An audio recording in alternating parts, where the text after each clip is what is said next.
Can everybody see? Yes. All right. So we're going to begin with Jessica, the fourth session of the day, employability and transferable skills. Jessica, we would give you about 15 minutes to speak, and then we can have a Q&A, 15, 20 minutes.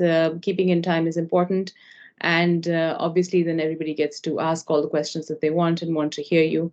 You will be speaking on the employability of graduates from TNE institutions, what we know and what we don't know. My name is Khala Malik, and I'm your chair for today. So if you could share your screen, Jessica, and introduce yourself and begin. Good luck. Thank you. So let me just make sure I can share this correctly because I'm not very used to Teams. Can you see my slides? We can see your slides. Excellent. Okay. So I just put my email in the chat as well as a link to the paper that I am presenting now, because I'm going to focus today on kind of the results of a scoping literature review study that I did about the employability of graduates or alumni from TNE institutions. And that last part will become important here in just a second. I am a PhD student, or now doctoral candidate, at Miami University in the United States. And I'm also doing my assistantship with the CBERT research team. So it's the cross-border education research team, which I'm sure all of you are probably familiar with. And so I'm very much in this TNE space. And a lot of my work, however, has crossover to career services, which is my other area of research. So that's actually where this comes together. What I want to cover here quickly within the next 15 minutes maximum is an overview of the scoping review study. I'm going to focus in on the findings and then any types of kind of like methodological questions. Like I said, I shared the paper link in the chat. I put those in there because I didn't want to bog us down with method necessarily. I will talk a little bit about limitations of scoping reviews, of which there are many. And then I will also talk about kind of what's next looking forward. What types of research do we need to further our understanding of employability and graduate outcomes among TNE alumni, and also some work that I am also doing in that space in order to kind of further our knowledge base. So with no further ado, I would like to first overview the study. So I conducted a scoping review, which is one of the first reviews to systematically assess literature about employability preparation, labor market outcomes of the graduates from transnational higher education institutions. So that's what you're seeing here up on the screen. Basically, I was interested in understanding, you all know this, within TNE, there's a lot of marketing around have great career outcomes, or your professional prospects are going to be lovely, or whatever. But I wanted to know what is the knowledge base for this, and is it different than what we see at non-TNE institutions? And so in order to narrow down the scoping review, I focused specifically on surveying literature that covered employability preparation. And so employability broadly. I do not choose to make a definition or to choose a definition of employability. I simply am including everything that mentions employability and keywords into the search. Same thing goes with labor market outcomes. So that's looking less so at the process of preparing students for work and more so at the very concrete, what are they doing after they're done? How long does it take them to find a job, etc. And then this last point is very, very important to understand the review. I looked only at research or literature related to transnational higher education institutions. So this means that I was not looking, so that I was looking at international branch campuses, international joint universities using the Knight and McNamara framework. I was not looking at online TNE programs or even franchising where there's no actual kind of campus setup, okay? And this had multiple reasons, but one of them was that there tends to be career services, employability, programming at TNE institutions, whereas that may not always be the case from what I was seeing in programs that are like online TNE, where there might be more of a fall back on the career services of the home institution. So I wanted to first see what does the employability prep, labor market outcomes, et cetera, look like for graduates from specifically TNE institutions.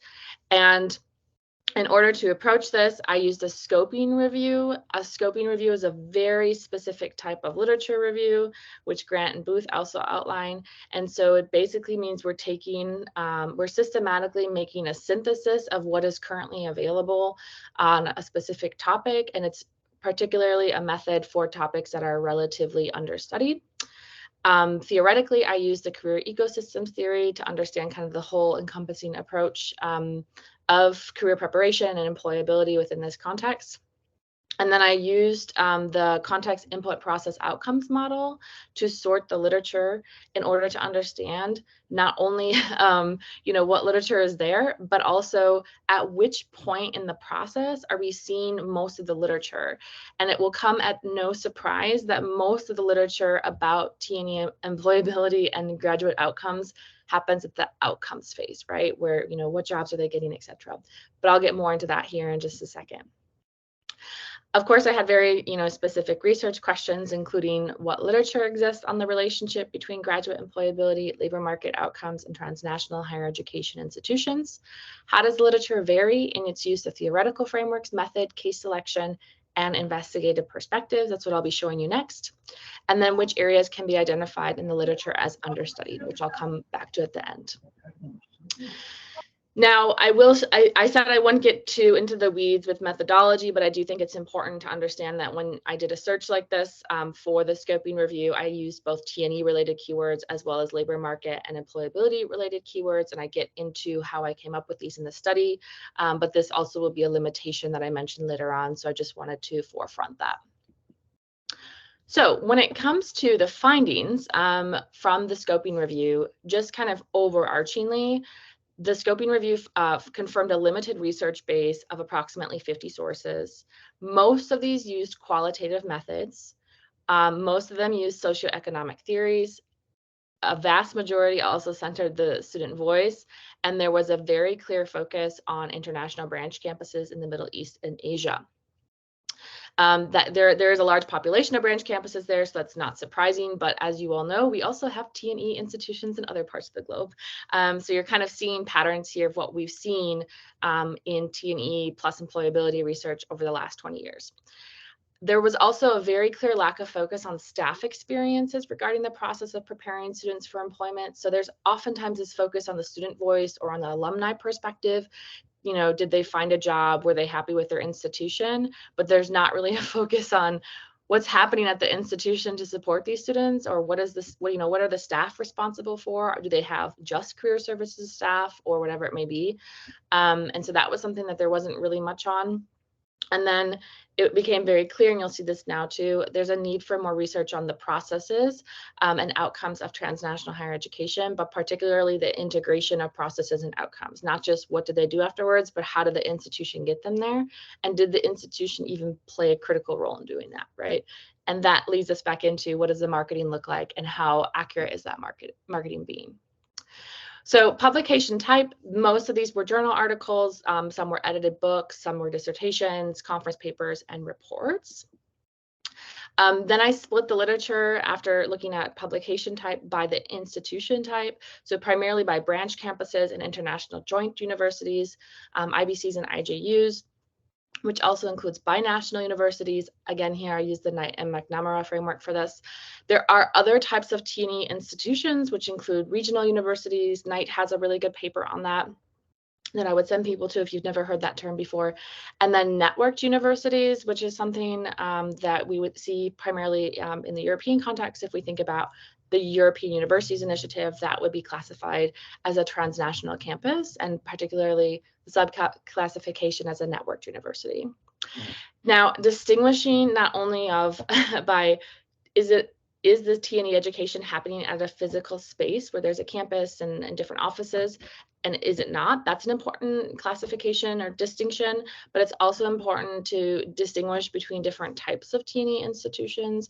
And so one of the quotes from the paper I brought up to kind of illustrate this is, this distinction is critical because the institutional type may impact graduate outcomes.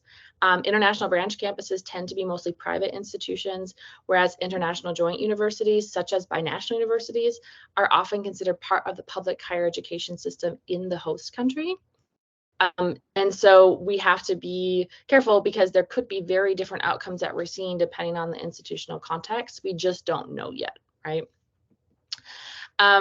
As I mentioned in the overview, it became very clear that there was primarily socioeconomic theories that were being used in the literature related to employability in TNE institutions. And you're seeing these up on the screen here. A screenshot from this study. And like I mentioned before, most of these were qualitative, although there are quite a few mixed method studies.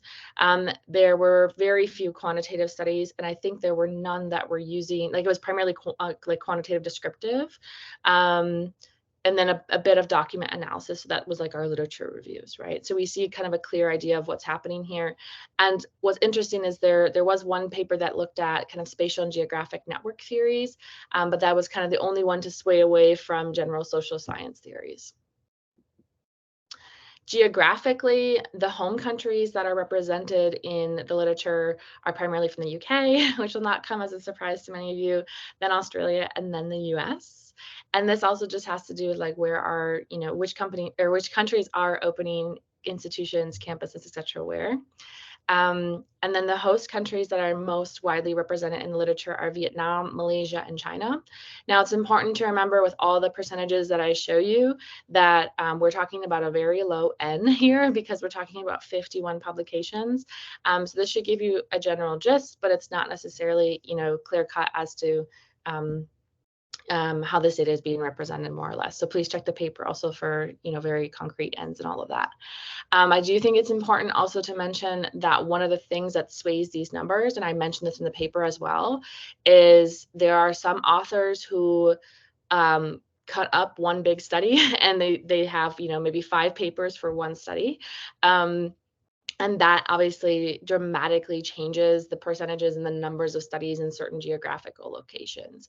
I was able to control for that to a certain extent in a lot of these different findings that I'm showing you. But in the geographic one, I chose just to go with the raw numbers to understand kind of what is the percentage there. And I touch on all that in the paper as well. I also looked at perspective, so whose voice is being centered in the literature.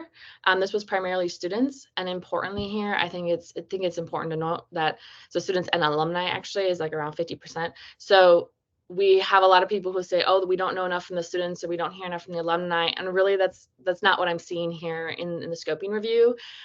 We have a bit from employers, a bit from institutions, very little from faculty, admin, policymakers, parents. So those are also showing you areas where we could potentially grow as a field. Within the CIPO model, I broke down all of the studies and tried to fit them into one of these specific areas to understand at which point in the kind of employability or career development process are these studies, you know, looking at, what are they centering there? So context is really around like kind of the previous analysis I just covered, geographic location, what's the host home country relationship, etc. Input was any study that included the perspectives of policymakers, parents, students, and institutional leadership as far as institutional investments, also lectures from abroad, student-related entry factors, admissions criteria, so what happens coming into the institution. Process was primarily concerning faculty, staff, and students as it relates to employability or career development. And then outcomes was, again, kind of focused on traditional outcomes that we see, labor market outcomes, how long it takes to find a job, etc. All right. And most of this was on outcomes and input. So outcomes, input, process, basically, as far as the hierarchy went. So to kind of bring all of these findings together, I was thinking like, what can I kind of summarize from what I found in the scoping review? So what we know and what we don't know is that graduates from TNE institutions tend to be, and this is based off of multiple studies, so I synthesized this, they tend to be equipped with the skills demanded by local employers. They obtain really high employment rates. And I think this is incredibly important to point out because we are talking about high employment rates in countries where there's oftentimes high youth unemployment. So it's not just they're finding jobs, it's they're finding jobs, it seems to be at a higher rate than their domestic counterparts who are maybe studying at non-TNE institutions, but we need more research on this to confirm for sure. And a lot of this needs to be contextualized to a specific country where the institution is located. They tend to find work within 6 months of graduation. And in some cases, we found that they were reporting higher salaries than local non-TNE students. And so we know that they're having really, really great outcomes. But what we don't know, and this is why I say it's really just the start, is we're talking about 50 sources here, right? So there's a very, very limited research base, and this means there's a limited, kind of evidence base for institutions, especially those who are not running their own alumni outcome surveys or doing some type of assessment or evaluation when it comes to career development. There's a lack of focus on staff experiences and on the process, and there's just in general more of a need for an understanding of what are these career processes and outcomes in TNE do for the graduates, what makes a difference where, at which point in the process, etc. And so we know graduates from TNE institutions are obtaining good labor market outcomes. What we don't know is how much their outcomes have to do with the TNE institutions specifically, with their processes, or with external factors, right? And so we're really talking here about more of an association and not a causation. And I think that's an important thing to point out, especially if you're doing any type of TNE marketing. So as with all studies, research is, all about compromises. And so of course there's limitations to talk about here quickly. The scoping review approach is in general, a limited approach, as are any of the kind of literature review approaches, because you're bound to miss certain keywords or, maybe skim over a paper and then think it's not important to include, or it doesn't qualify. And then you realize later that it actually did. They just didn't have the right keywords at the beginning or whatever it may be. There's a time constraint limitation. So keyword selection, I had to focus on institutions and not on all TNE employability studies. So someone could take this and extrapolate to all TNE studies related to employabilities and careers. I use primarily English. I also did check for German language studies because I speak fluent German. But in general, there's just a lot of limitations here. And this is why I showed on the previous slide, this is just the start, right? And so here up on the screen, you're actually seeing a paper someone sent me recently. And it's a paper that unfortunately is not included in the scoping review because there were certain keywords that I used that were not in the paper and vice versa. And so we just have to remember that, it is a science, but it's also to a certain extent an art. And so there definitely is room to also continue the work that I started with this so that we can learn more about what the career processes and outcomes of TNE graduates look like. So looking forward, I actually use this study as kind of a basis to understand what needs to be done next. So this lack of focus on staff experiences regarding the process of preparing students for employment, as well as a need for kind of more research on understanding what's the relationship between career processes, outcomes, TNE. I'm going to be looking at this in the dissertation that I'm writing about career services at American international branch campuses and seeing kind of what are the American IBCs doing to prepare TNE students who are studying at the IBCs for their careers as far as career development, employability prep, career services in general, etc. So that's what I'm doing next. And I hope that this also helps people, think about what else we could do in the TNE and employability space. So thank you very much. As I mentioned, I put my email in the chat. I'm also happy if you email me, I'm happy to share the paper with you. And I did link to the paper in the chat as well. So thanks, and I look forward to your questions. Thank you very much, Jessica. That's you're well ahead in time, so well done. Excellent. Excellent. Yeah, like you said, you just needed 15 minutes. Great. Yes. So it was good hearing from you. If you have any, I see if there are any questions, anybody wants to make a comment, anybody want to ask anything, you can raise your hand, type into the chat box if you want. But well done, Jessica, because picking up scoping review as an assessment as a research tool is quite brave of you, and happy to hear what you had to say about it's as much as science as an art. Dr. Vangelis has a question. Let's see what he has to ask. Yeah, is mostly a remark than a question, and if others want to come with a question, I don't want to take your time, but I just wanted to flag that. Obviously, this is excellent work, Jessica. Well done, and is very, very relevant and pertinent to what's happening now. So, employability is going to be the next big thing in TNE, and is mainly from for a number of reasons. But one angle that is coming up is the emphasis of regulators on the student outcomes. In the same way that student outcomes are monitored in the home country, regulators now increasingly are shifting their emphasis. Well, they're adding their emphasis as well onto the offshore provision.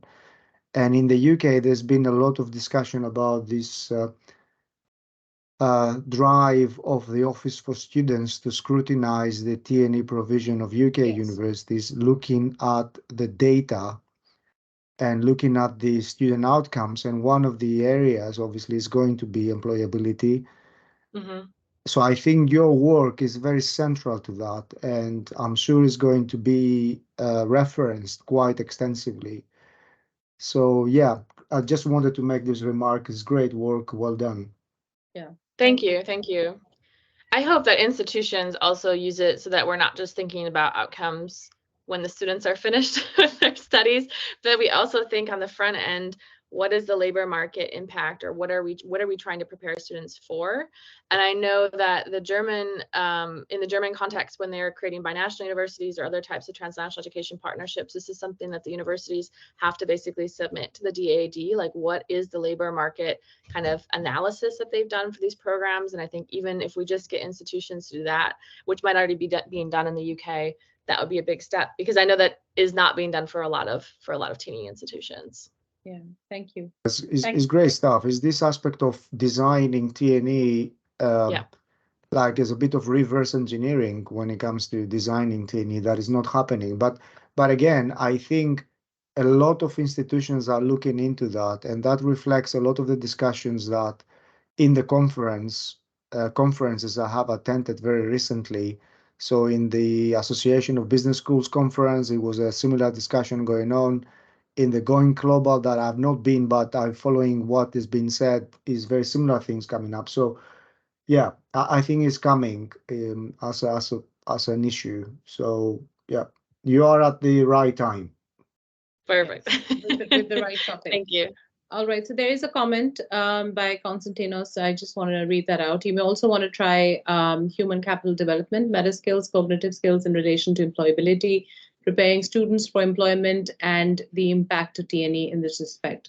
These can be adapted to national contexts, offering opportunity for cross-country studies. So that's interesting. So maybe you want to look into that. Are there any more questions? Anybody wants to comment or anything? No, all right. So we'll just now move on to our next speaker.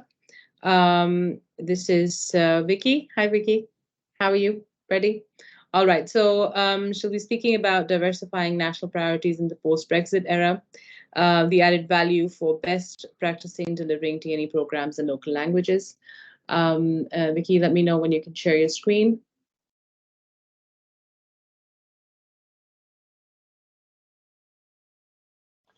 Please give me a minute that it says, because it says I'm not on the call while I'm in the call. So can you please give me a minute to try and get that sorted? Thank you.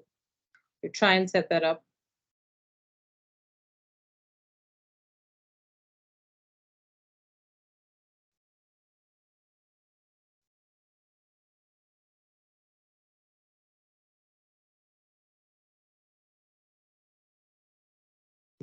Okay. I think Vicky is joining in again. Yeah. Excellent. Yep. Is that okay? Is it now visible to you? Perfect. Perfect. Thank you so much. Thank you for your patience while I was sorting the technology. So good afternoon and good evening to everyone, depending on which part of the world you are. This is indeed the final session of 2 days packed with insightful presentations. So I would just like to say a huge Vicky, we thank can you. see your slides now. So yes, thank you so much.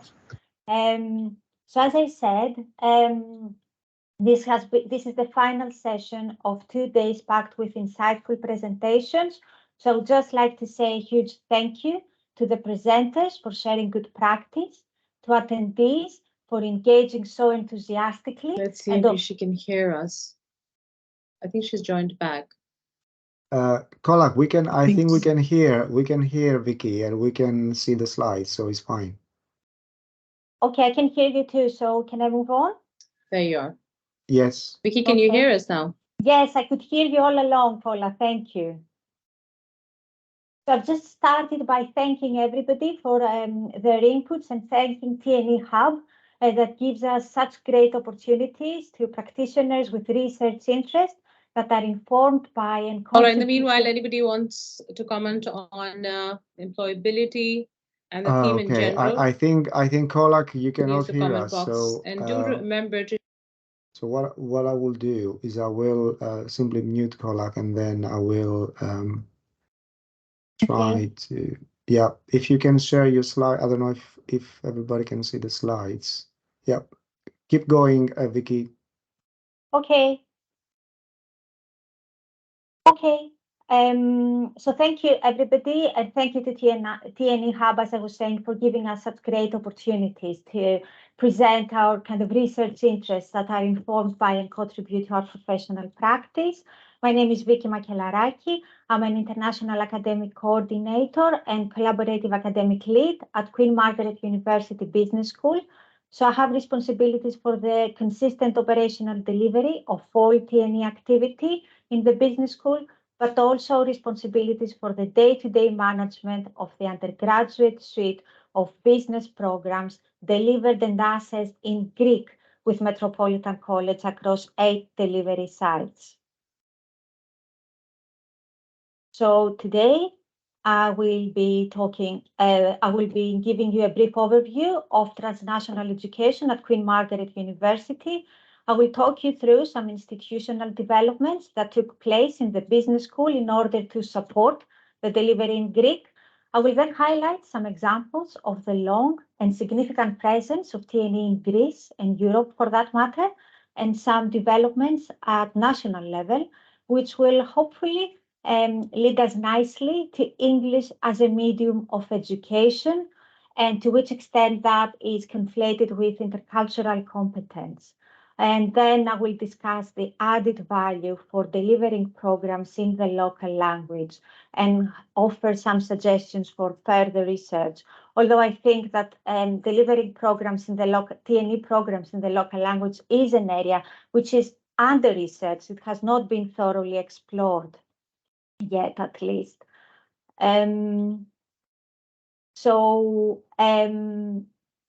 Let me give you some context around transnational education at Queen Margaret University. We are really proud as a small, quality-focused university for punching above our weight when it comes to TNE provision. 40% of our students are studying at collaborative partners in the UK, in India, Nepal, Singapore, Sri Lanka, Uzbekistan, Egypt, and Greece. However, the value of what we do, we do not measure it by scale. It is the quality of provision that defines us.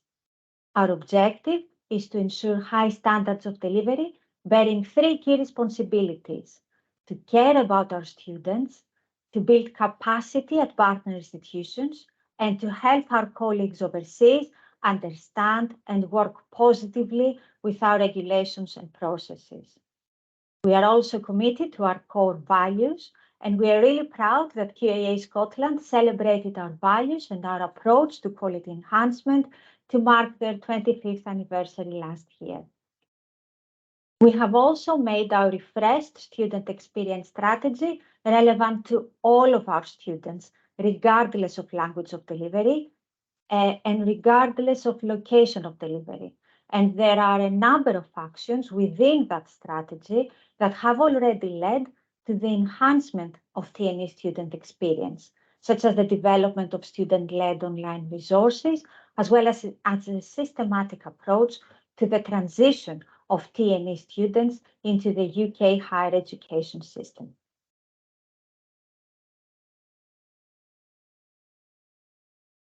Metropolitan College in Greece is a long-standing, highly trusted and valued partner of Queen Margaret University. Our joint journey started 22 years ago when we validated our business programs in 2015, we already had the biggest continuous educational partnership in Greece. Greece is a success story in TNE, and there are a number of milestones that all of us in Scotland and my colleagues in Greece, and I'm happy to have one of them on the call today, can celebrate. But for the purposes of this presentation, I will deliberately mention aspects only relevant to the language of delivery. What the validation of the business programs introduced in 2015 was two things. First, that the programs would be entirely taught and assessed in Greek at all levels. And second, that in order to assure academic standards, Queen Margaret University would hire bilingual full-time members of staff. The development of these academic roles within the business school was part of a wider development of our academic collaboration activity and marked for us the beginning of a very exciting period of partnership development as we were expanding our portfolio.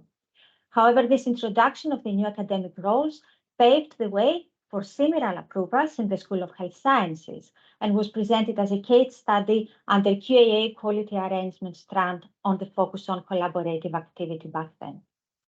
In 2016, we further developed our policy for delivering programs in languages other than English in order to provide a single point of reference and guidance, pinpointing current and emerging risks, and clarifying expectations on how these risks could be managed.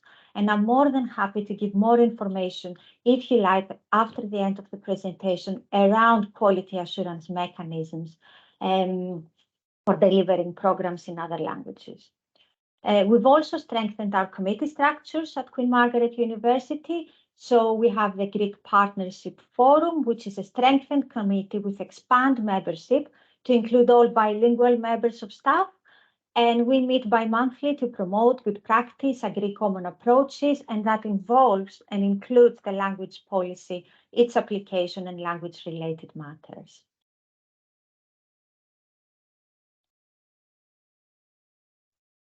Moving on to a wider context, if you like, with regards to UK TNE in Greece, there are four aspects that I would like to highlight. First, the fact that we are desperately in need of an EU TNE strategy. As we all know, TNE remains a vehicle for achieving one of the two ambitions set by the International Education Strategy. However, a study on European demand on TNE indicated that although there is a continued interest from European countries, and Greece is included, the supply side is facing systemic challenges. So a strategy on EU TNE is needed. Greece has been traditionally one of the top European sending countries to the UK, and of course, the Brexit has impacted that to a great extent, and its impact is becoming a bit more negative compared to other countries in Europe. But that is only because of costs, and that is fees and living costs, and not the prestige of the UK higher education institutions. Of course, this further strengthens the UK TNE offer in Greece and in Europe. TNE is growing at a fast pace. Europe remains the second largest host region in terms of student numbers as per recent data. Student numbers are increasing compared to last year, and Greece remains a top TNE host country. The majority of provision is in private institutions that show preference for validated and franchised programs delivered in Greek. And it's worth mentioning that more than 95% of UK TNE students are of Greek nationality. The other aspect I would like to highlight is the continued focus and interest of British Council with regards to Greece and Europe in general. They have launched the UK TNE in Europe series of webinars outlining policy, legal framework, presenting case studies, exploring research in Europe, specifically for countries like Greece, that student numbers going to the UK to study have fallen, but the interest in TNE remains high. These webinars are complemented by the internationalization learning cohort, so that's training on TNE for leaders of European higher education institutions. And Greece again appears as one host country out of the 4 training sessions. And last but not least, we have the Greek government paving the way for further expansion and offering new opportunities to UK higher education institutions. They have launched a partnership with British Council with the support of the British Embassy, and a strategic partnership in education. And as we read from the British Council website, that is the first national program between an individual European country and the UK to support TNE. Further to that, the government has funded a national agency called Study in Greece, and that is for the internationalization of Greek higher institutions. And they are targeting study abroad audiences through short-term mobility courses coupled with cultural activities and touristic attractions. Now that's a holistic offer, and that has the support not only of the Ministry of Education, but also the Ministry of Tourism. So we are all following these developments with great interest. Now, before talking about the added value in delivering programs in Greek or in languages other than English, I would like to talk about English language as a medium of education. And that is the preferred term used by British Council as opposed to English as a medium of instruction, but they can be used interchangeably. The use of the English, and that means, and I quote, the use of the English language to teach and study academic content, so we are talking about higher education, in places where English is not the primary language of communication for the majority of the population. I found this report on my slide very, very useful in terms of understanding the role of the English language over the coming years. It is based on a cross-British Council initiative called the Future of English, and it is argued there that there is research to suggest that current EME, English medium in education, presents more challenges than opportunities for staff and students. It is noted that there is no conclusive evidence that EME in itself improves English proficiency. And for me, that means 3 things. First, that using the local language will allow students and all those facilitating their learning and teaching to debate, conceptualize, and reflect in their native language so as to maximize the potential in fulfilling the requirements of their programs in order to implement the aims and objectives of these programs. It will also enable staff to focus on content rather than language. And we've heard on a very interesting presentation earlier today about the linguistic barriers in Pakistan and how AI could help towards that direction. So imagine this, doing this the other way around. The second thought with regards to this is the fact that we would need to train staff in teaching through English. And that is irrespective of language proficiency. So it has nothing to do with whether their English language competence is limited or not. It is about a pedagogical and not a linguistic approach. It is about developing skills that will enable them to teach in an EME context. At the moment, the International Education Strategy acknowledges English language competence as beneficial, of course, to the UK education sector, and it's here to stay, there's no doubt about it. And however, they are promoting training, English language training and language preparation for international students, not training in EME as such. And the third point that derives from that is because that EME does not in itself improve English proficiency, that we need to keep supporting students to develop their English language skills concurrently while they are studying. And this would be beneficial, not only in terms of English language competence, but also in terms of using academic literature that may not necessarily be available in the local language, and that is the case of Greece. And that would be also relevant to provide international context into their studies, which would lead me nicely to delivering programs in languages other than English, and you will see why. Just to say that I will approach this and not from a politics of language point of view. And I would like to take you back to what I said earlier about care, being one of our core responsibilities. So we care about our students. We want them to thrive. We are seeking to enhance their achievement and their outcomes. Can we do it by delivering programs in the local language too? Yes, we can. And we can do it because intercultural competence is not the same as linguistic competence. Yes, intercultural competence will continue to grow, but intercultural elements can be embedded in the design and delivery of the programs, regardless of language of delivery.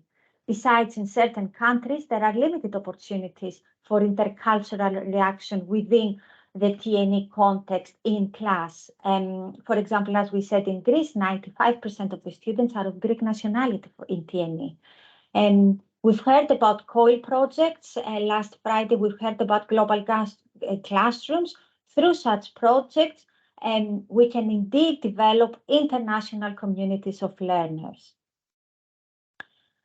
The second thought is around attributes like cultural inclusivity and respect of difference. Again, this can be developed through degree level study. I've mentioned earlier the student experience strategy. We've taken great care to refresh our graduate attributes as well. One of the pillars is about making a difference. Making a difference in order to shape the world locally and globally. And that, again, is irrespective of English as a medium of education. It is about appreciating that people come from a wide variety of backgrounds and cultures, welcome the value and richness that this brings, and being able to involve people from all backgrounds in one's work and decision making. So that's directly relevant to employability skills in terms of engaging with colleagues and clients internationally, for example.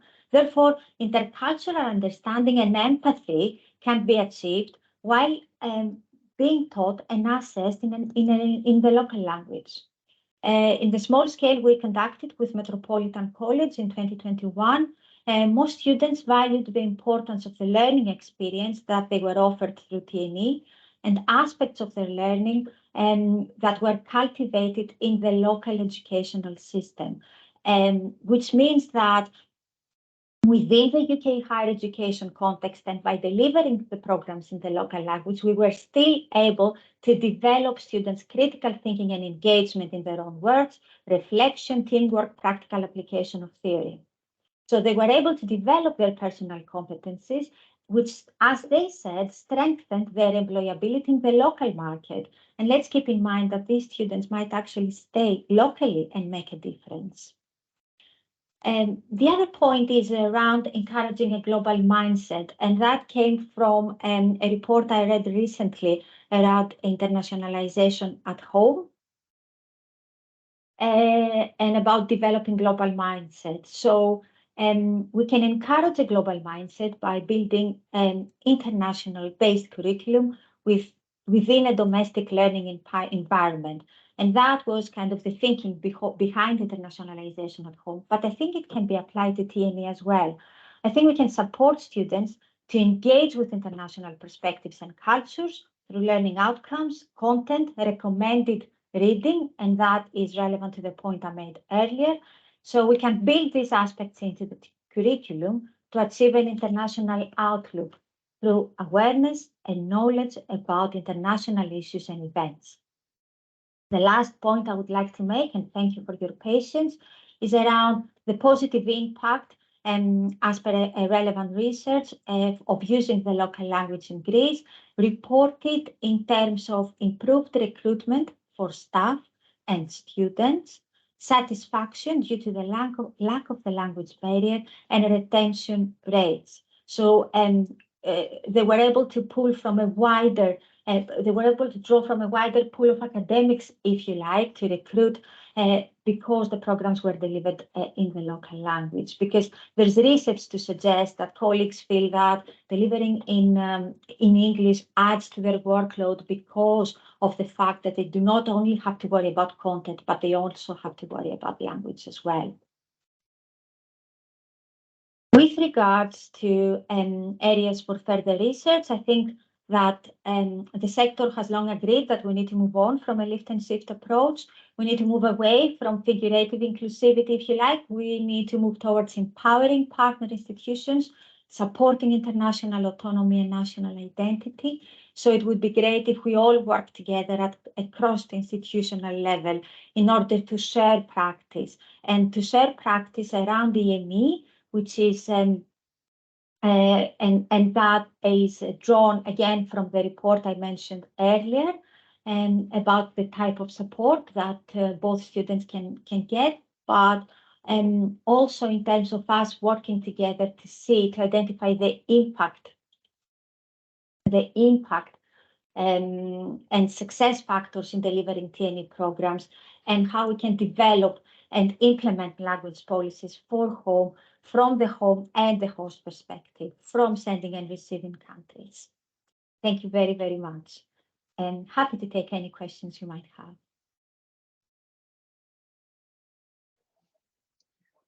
Thank you, Vicky. Dr. Vangelis, you have a question? I can see you've got your hands raised, or is anybody else that has a question? Thank you very well. That was very insightful. Thank you.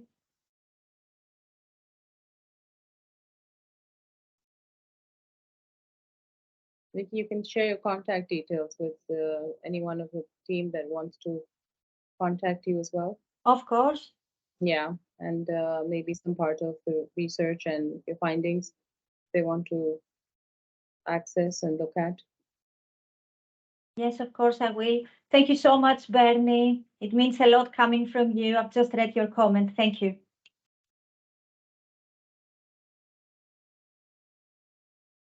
All right.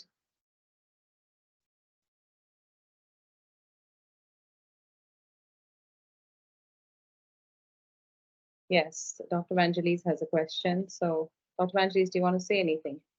No, I don't have a question. No, I'm fine. Thank you. All right. All right. Thank you very much. Just wanted to ask, is the third speakers for the session ready? Yes, there we are. We can see you. Thank you very much. Yeah. Can you please share your slides? All right. Thank you. Can you hear me? Yeah, we can hear you. And thank you very much for joining us today and speaking. You will be speaking about empowering graduates with transferable skills, transformative TNE partnerships for enhanced employability in cloud computing. Very interesting. So I think this would be, everybody would like to hear this. And like you have 20 minutes for your session, question answers at the end. And we encourage you to share your email addresses and links to whatever you're sharing with us. And we'll be happy to hearing from you. Thank you very much. Good luck. All right. All right. Thank you. I have just shared my screen. I don't know if you can see it. You can see the screen. All right. See the screen. Yes. Thank you very much. So thank you for accepting our talk on the empowering graduates with transferable skills. So that is transformative TNE partnership for enhanced employability in cloud computing. So I am Gokop Goten, and with me is Athim Alam. And as it is T&T, you can see that I am speaking from London, and Alam will be speaking from Beijing. He is right now with our students. So hopefully I will be sharing the screen and he will talk when it is his time to talk. So let's start. So the outline, so we will look at introduction. Then we will see the importance of employability skills. And then we will look at the joint program, summer school journey and new initiatives. And we will go right down to conclusion. So hopefully we should get there on time. Ala, do you want to talk on this? Yeah. Thank you, Gokop, and thank you, Angelis and other team for inviting us for this talk. I believe you can hear me, right? Yes, I can hear you. Yeah, we can hear you. Yeah. All right, okay. Thank you. First of all, I'd like to introduce our joint program. So our joint program is a joint program, as well as we have recently introduced Joint Education Institute, JEI in short, between Queen Mary and as well as BUPT in China. Well, I think as many of you may know, can you please move to the next slide? So I was trying to move to the next slide. So first of all, I would like to give you our teaching delivery models, how we actually deliver our teaching, because it is a very important context in this talk. So what we do, we actually deliver our teaching as a block delivery teaching model, where our colleagues travel from London to Beijing for a week and they deliver an intensive teaching. So basically what we do, we finish on the module in 4 teaching blocks. That means we finish a module in 4 weeks. And at the same time, we also have another few weeks between these 4 teaching blocks. We also deliver other coursework, for example, labs, in class test, any other assignment, all those things that has been delivered by our teaching assistants, mostly our BUPT PhD students, as well as BUPT colleagues. Can you please move to the next slide? So now in this talk, what we're going to say is about summer school. So summer school is about other way around. So we invite our students from Beijing to London for 2 or 3 weeks during the summertime, where we can accommodate them in our London campus. So a student can come here for 2 to 3 weeks, and we also offer them some summer courses, including some technical courses, which actually about AWS cloud computing courses, certification courses. We also provide some other training to them based on how they can develop their soft skills, which is very necessary for employment hunting purpose. And also we invite some industry people, experts from industry to give a talk so that we can inspire our students. Well, I think during the time when they learn the degree from Beijing, of course, we also invite industry people in Beijing as well, but most of the time we invite China-based industry expert. But during the summertime, actually, we also invite experts from the UK employers. And also, we also believe in exchanging cultures because in China TNE program, all of our students are Chinese. So it is a good opportunity for our students to get to know our London-based students and also exchange their culture and other things. And as part of that, we also invite our students to give a tour to different places. For example, we usually bring them to either Oxford or Cambridge, depending on the time, to give them some idea about the education system in the UK. So next slide. Now, I would like to talk about the importance of employability skill development, which is very important. I think in today's competitive job market, having strong employability skills is essential for any graduates so that they can actually secure their dream jobs, as you can say. So as part of that, besides the industry-specific expertise knowledge gain, We also give them some foundational skills, such as communication skills, teamwork, and other things. And also, we offer some lifelong learning through our hands-on experience, hands-on activities, and also some other activities in our local students. And also, we want our students to boost their confidence because our Chinese students only mingle with Chinese students because all our students are Chinese. And through interacting with London students, they get some new ideas to boost their confidence, and they get ideas to initiate new things and develop their self-awareness as well. Next slide, please. Yes. So I will take over from Ala. So now the JE summer school journey. So we started the summer school from 2019. And the idea is that we want them, because we've been going over to teach, we want the students to also come over for some interaction and training, but something different, not just academic, but to bring professionalism, that is professional training, not academic lectures as we go there to deliver. So we have 65 students. It was oversubscribed because we wanted about 60, but more than 100 applied for it, which shows the interest for them to actually come and do some learning in London on our campus. So to do that, we collaborated with Amazon Web Services, that is AWS, which I guess most of you know is the largest cloud computing provider so far, followed by Microsoft and Google.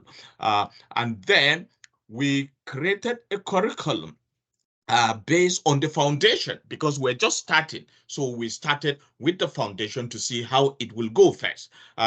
These foundational courses include 10 modules and 6 hands-on labs. And the accomplishment after the 2019 is that all students obtained the AWS certificate of completion. 92% of them passed the AWS Certified Cloud Practitioner or CCP practice exam. And additional benefits is that there was English training, and they loved it because they were trained by native English speakers, and they interacted with other students. The cultural excursion to the University of Cambridge, as Alam has said, and it helps them a lot with the certification. So overall, we got positive feedback at the end of our survey. However, there were suggestions that they need more challenge, that it was too easy. As you can see, 92% just got it and they finish it on time. So they said, and they need more time in London, and they need more challenge. And so it takes us to the next level. Unfortunately, or 2020, they couldn't come to London because of COVID-19. So from 2020 to 2022, that is from to last year, we moved it to online. We didn't stop. And we actually implemented what they said in the survey. They said they need something more challenging. So from foundation, we moved to solution architect associate level. And then we include 15 modules and 13 labs. Instead of the 10 modules and 6 labs, you can see that it has been increased. And we brought in guest speakers from also industry as well as among ourselves. And so that went well, actually, and it was quite challenging. Now, we started move back to in-person this year, which we just concluded in August. And we stayed at associate level because it's challenging, but we moved to AWS certified developer from solutions architect. And why? Because of the survey.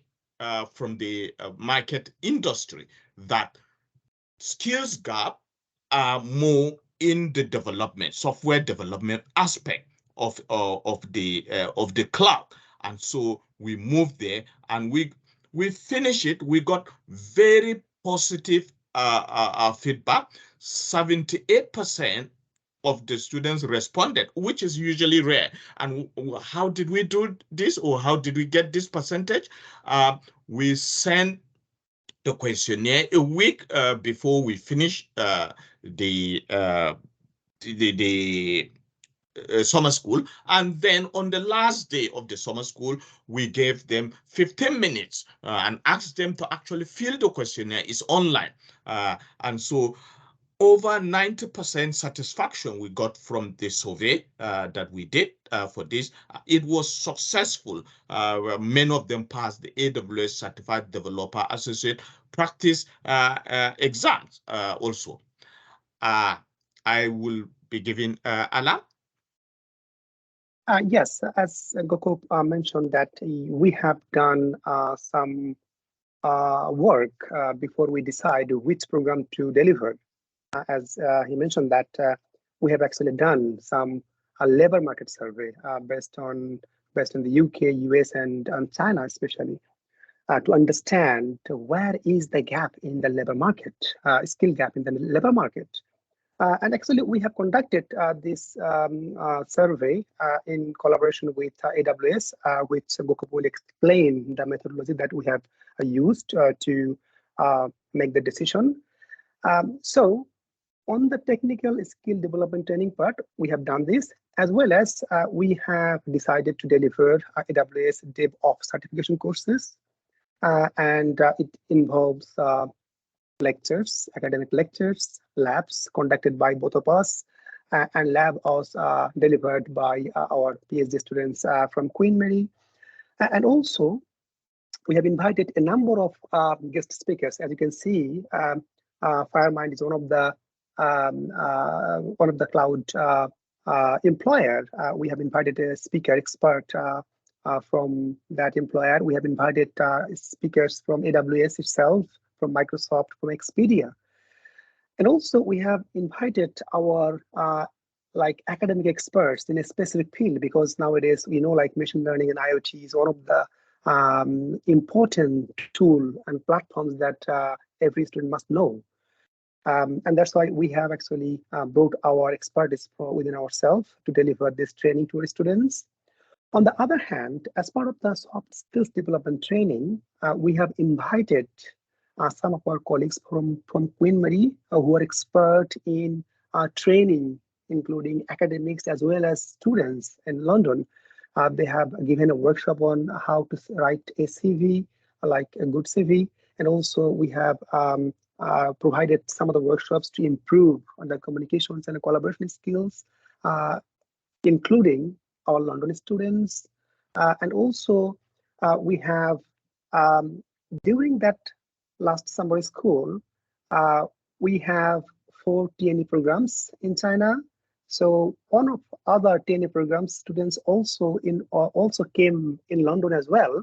So we have actually brought everyone together to have a party, and then it was a very good event. And actually, our students were very happy to see other Chinese students from other TNE program.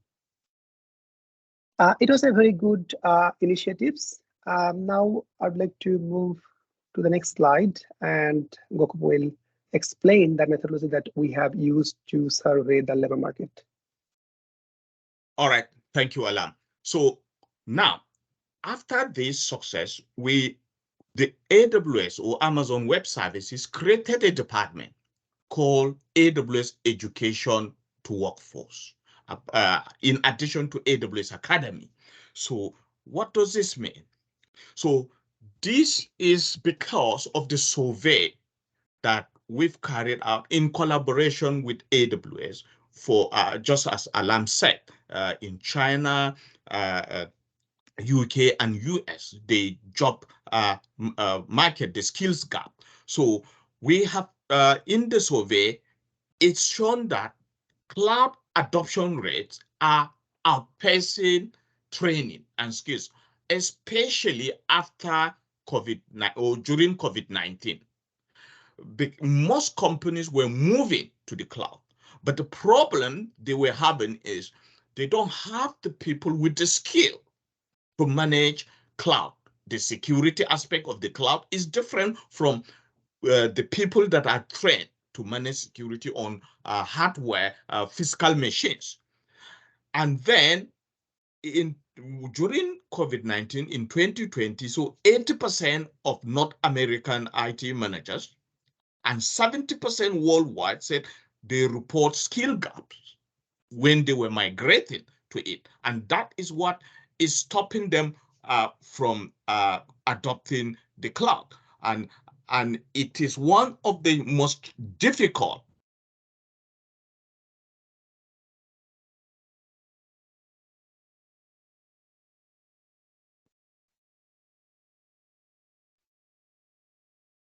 I don't know if you can hear him. I think we've lost him. Yes, I think the signal is. Want to continue? Possibly you can continue. Yes. Yes. I think he has disconnected. Yes, I think during the COVID time, as you see statistics that there is a huge skill gap in the market, and then actually we have tried to understand. Yes, Gokop? Yeah. Sorry about that. It's like I had problem with my network here. That's all right. We can hear you now, so you can continue. Yeah. All right. We can hear All you. right. Thank you. All right. Thank you for that. So I was trying to say, on the whole, 57 of global cloud-related vacancies require specific cloud development skills. So because there are different aspects, there is security, there is data, there is development, networking. They have different specifics. And then to address these challenges based on the survey in the market, we adopted a model together with Amazon that we will follow this 6 approach. The first is leadership support. And what does that mean? It means that you will have to bring on board the leadership, the faculty, the head, the director of joint program. And that was what we did. We first had a meeting with the director of the joint program. And we explained to him the advantages. And luckily, we got the approval. Without this, nothing will happen. All this will not happen. And then we went ahead to develop the curriculum to align with this shortage in skills gap in the industry. And then we started the development at the faculty level. Then career support. How? AWS does not allow people to just teach their courses. You have to go and train and get certified yourself, and they will certify that by asking you questions and giving you some tasks to do hands-on. Then they will give you the approval to actually do it. The next thing is to engage the employers through job fair, which we will look at that later. They train us. That when I say they, I mean Amazon Web Services. They train us for 6 months with their experts taking us through 4 modules. The first module is strategic planning, which is getting what the industry wants. Then developing our program, building it so that it will align to what the industry wants. And then that is in a program like a degree program with different courses.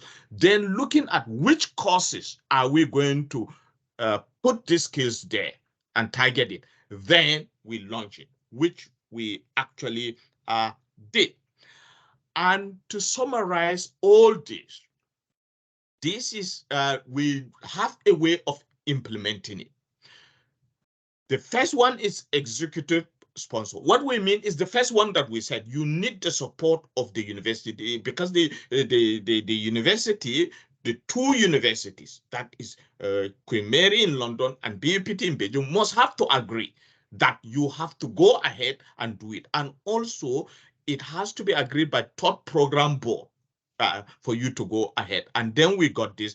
Then we assign leadership, different people to lead the different aspects, the curriculum development, and then the career support. We use the career services also at Queen Mary, not just us. And then the operational lead, somebody who will liaise with Amazon all the time in case the platforms have problems or they fail, in which they do is like support to link with AWS. And then employment, employer engagement. That is the employers that we have obtained this survey from them that they need these skills. And our university is published on Amazon website where they can get graduates that have these skills on the AWS website. And so JP,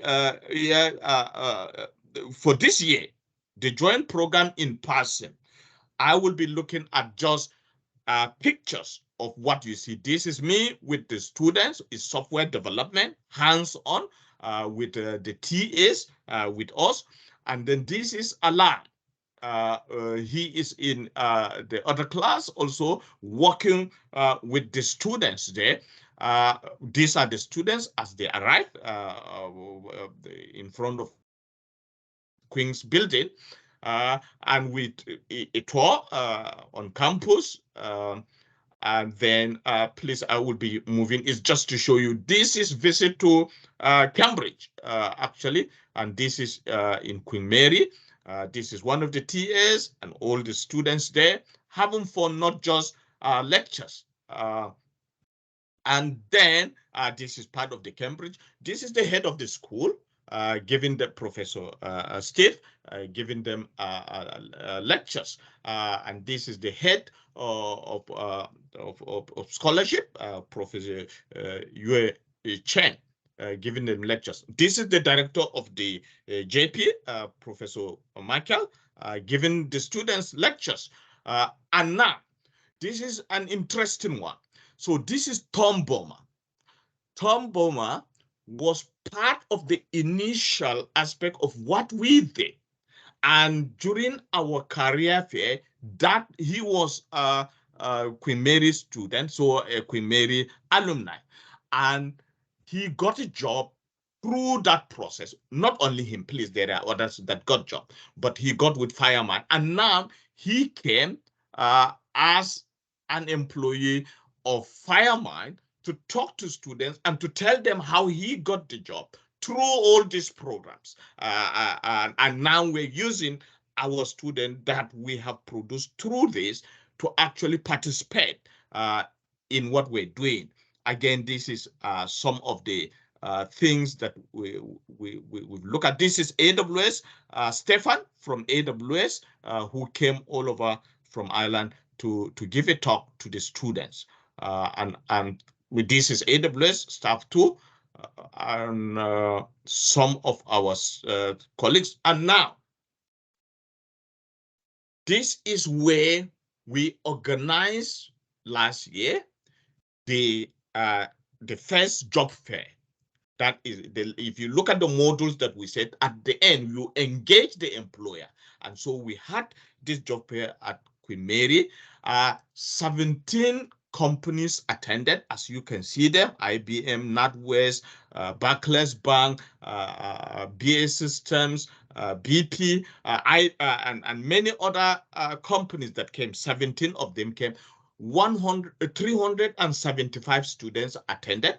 About 30% got interviewed that day, and more are actually still being employed. And Tom Bomer was one of them that got employed since last year, as we just finished it. This is part of this is what we do, the career fair that we hosted, based on which is the last part of implementing it. This is part of the career fair, as you can see, students there. So now, the next bit is, what do the students get at the end of the day? As we said, the program has been approved by the Queen Mary Taught Program Board because you need the support of the leadership, and that is where, so it is a non-credit module. It's a module recognized there. Apart from that, the here, that is what we call the QMUL extra here, that is a higher education achievement report. So every student that attends the summer school and pass the course will get a digital transcript when they graduate. That is when they, on graduation day, they get their degrees, then they get this additional higher education achievement report of what they have done on the summer school. And this now shows to employers the skills they have obtained in addition to their academic work at Queen Mary. And so let me just briefly say something here, that we have again done some survey, and the next one that we will be doing next year will be data engineering, because the survey says that now skills are needed for people, for students to actually know how to use data analytics, data gathering, and data cleaning. So we are doing data engineering next year. And I will pass on to Alam to give us the conclusion. Thank you, Gokop. So now I'd like to conclude the talk. Well, I think as you have seen, the market needs some skilled people. And it does not necessarily always mean that our technical skill is always the key thing, but for the success, students also need some vital soft skill development as well over time. So our mission through this summer school is to provide both technical hands-on skills as well as to train all other vital soft skills that we have done in the last summer schools, and we have seen a success from our students.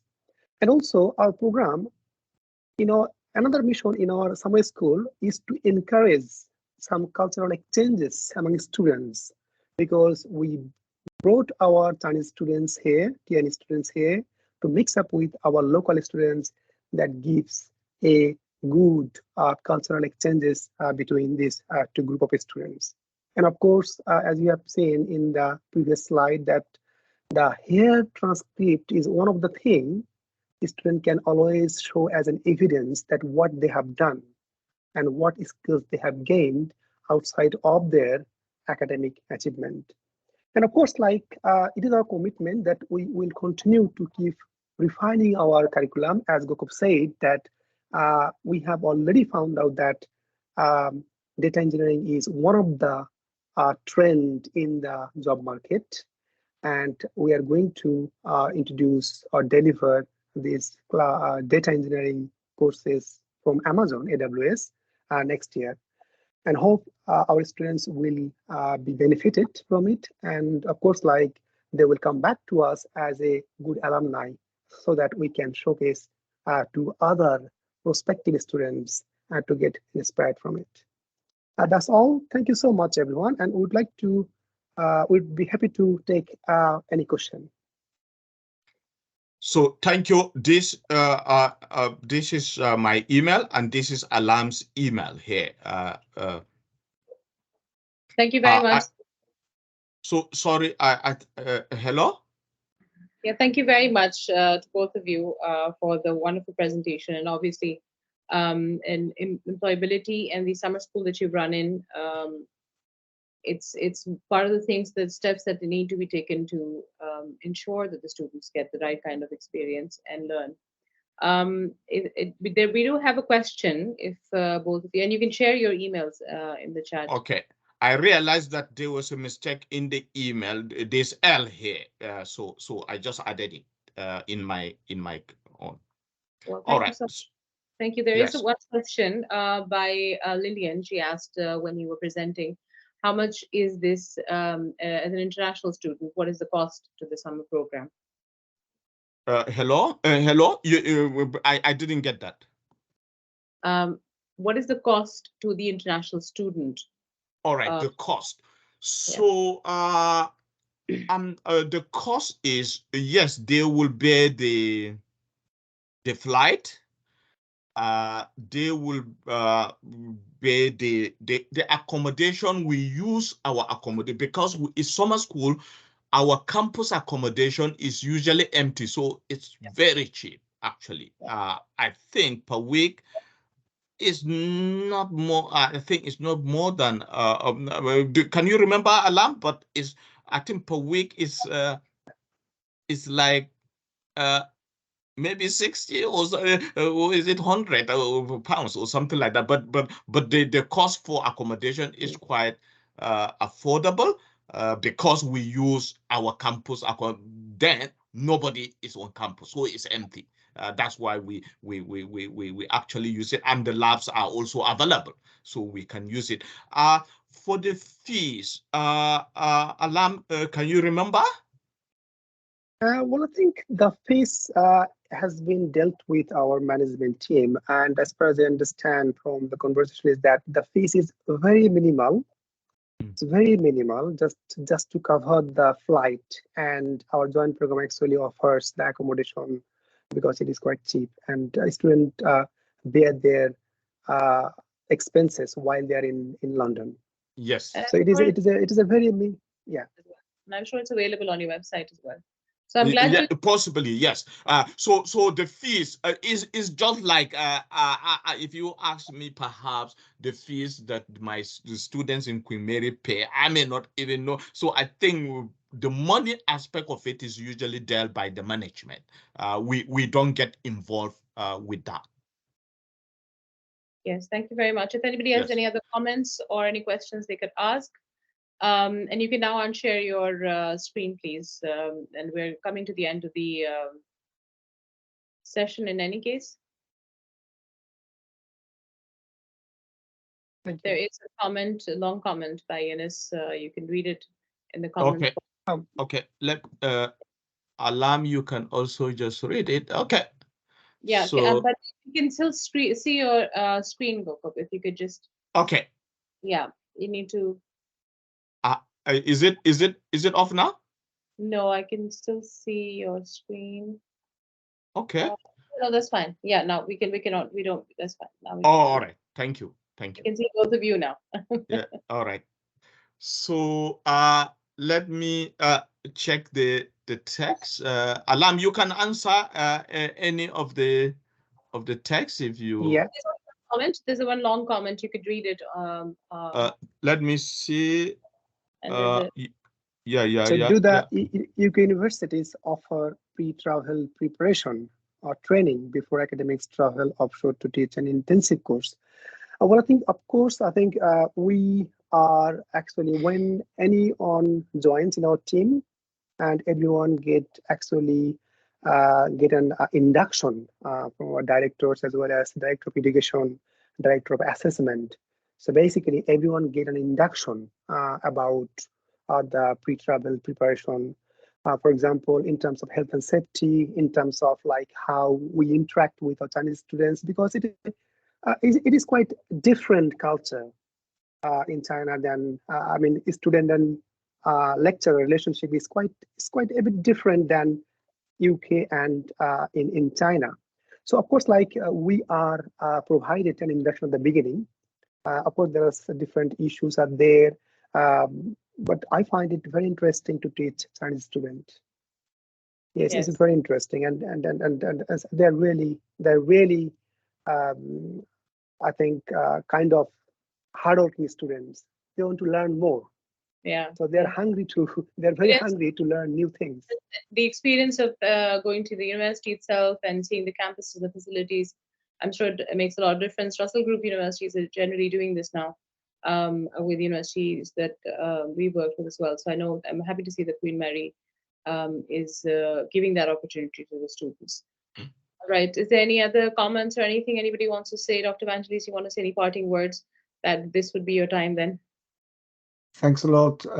Thanks a lot for your presentation. I think that was very, very useful. And thanks a lot, Kolak, for the chairing of the session. This was the last one over a couple of days of very useful stuff. The participants will have the chance to review the recordings and the slides. We're gonna circulate them after the end of the symposium. So once again, thanks everyone for your attendance, and looking forward to see you again. Thank you. Thank you, Dr. Vangelis, for the opportunity. Thank you very much. Thank you too. Thank you so much. I've just shared my email and Alam's email on the chat. Yeah, we can see In that. case if anybody has any question, you can contact us. Thank you very much, everyone. All right.